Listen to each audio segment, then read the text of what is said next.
Jadi permasalahan alokasi dana desa itu merupakan anggaran dari APBD langsung, ya, 10% setelah dikurangi belanja pegawai itu menjadi alokasi dana desa bagi kampung atau desa. Jadi persoalan selama ini sejak pandemi kita tahu kita mengikuti mekanisme yang terjadi pada DD, ya, dana desa yang dari pusat itu. Jadi dia juga berdasarkan tahapan 15%, 10% dan seterusnya, sehingga sampai pada posisi terakhir. Memang kalau ADD kita kenapa terlambat, ini kan kita tahu bersama bahwa pemerintah Kabupaten Kerom sendiri untuk dana alokasi umum itu yang direncanakan 562 miliar itu sudah terpangkas hampir 60 lebih.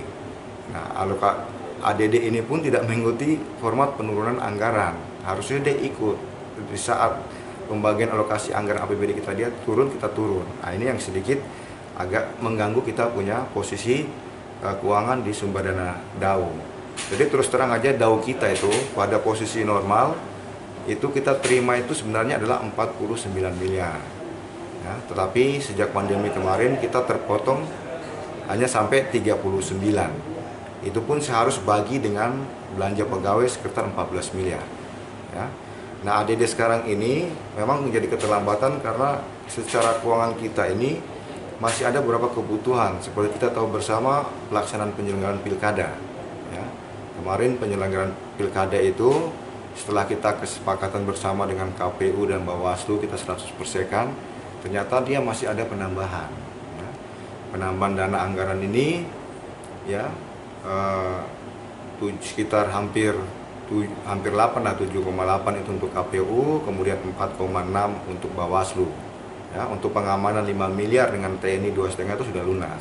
Nah, ini memang kadang-kadang mengganggu saya punya posisi kas di akhir tahun. Apalagi posisi sekarang kita masih menunggu transferan. Sehingga solusi yang kita ambil untuk alokasi dana desa ini sesuai permintaan mereka. Ini kan mereka memintakan langsung 100%. Tapi kan kita lihat Perbup, ya, Perbup ADD itu kan ada tahapannya. Ya, 40% tahap pertama, 40% tahap kedua, kemudian 20% tahap terakhir. Nah, untuk mengamankan ini dalam aturan itu saya katakan tadi seperti yang saya sampaikan tadi bahwa kita mengikuti pola itu. Tidak bisa kita langsung sekaligus langsung membayar seret, tidak bisa. Jadi kita selesaikan tahap pertama 40% dulu, ya. Setelah itu masuk ke rekening, kita masuk lagi administrasi kedua, tahapan 40% tahap kedua, kemudian 20%. Nah, jadi keterlambatan ini bukannya kalau kita punya PAD besar ya tidak jadi masalah, kita ini tergantung sekali sama pusat. Kalau pusat ya seperti itu, dengan kondisi saya pikir kita bisa tahu bersama lah APBN kita atau dana pusat kita juga seperti itu. Jadi itu yang kadang membuat kendala kita sedikit selalu terlambat untuk proses-proses pembayaran. Tapi sesuai dengan petunjuk dari pejabat Bupati beberapa hari lalu, dia menyampaikan dicarikan solusi untuk bisa diselesaikan. Ya, kita dari keuangan berupaya lah memaksimalkan anggaran yang ada untuk menyelesaikan. Jadi tahapan saya di Desember ini memang yang saya fokuskan adalah penyelenggaraan pilkada dulu. Ya, jangan sampai penyelenggaraan pilkada ini tidak berjalan karena tidak ada dana.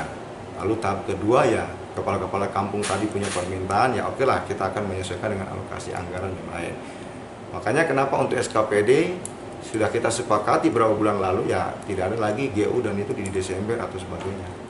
Perayaan pilkada dan lain-lain ini yang menjadi prioritas. Ya kan? Kita tahu bersama kesuksesan kita untuk nanti tanggal 9 ini supaya bisa semuanya berjalan dengan baik. Jadi untuk alokasi dana desa ya mohon kesabaran kepala kampung, itulah mekanismenya. Kita akan melakukan pembayaran bertahap sesuai dengan dana yang tersedia. Pak, mungkin untuk itu saja. yang kepastiannya masih dikerjakan sampai hari Senin tadi ya? Ya, ini kan perlu administrasi, apalagi kita tahu sekarang di Kerom ini kan jaringan semua kan. Kemarin kan tanggal 1, 2 itu kan saya baru menyelesaikan pembayaran gaji. Ya kan ini tahapan ini baru saya melakukan proses pembayaran untuk ADD karena ADD ini penempatannya di saya di bantuan. Dia bantuan hibah kepada kampung-kampung.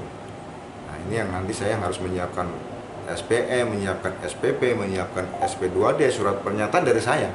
Semua saya yang bertanggung jawab sehingga mekanisme itu baru dana bisa keluar. Terima kasih Pak ya.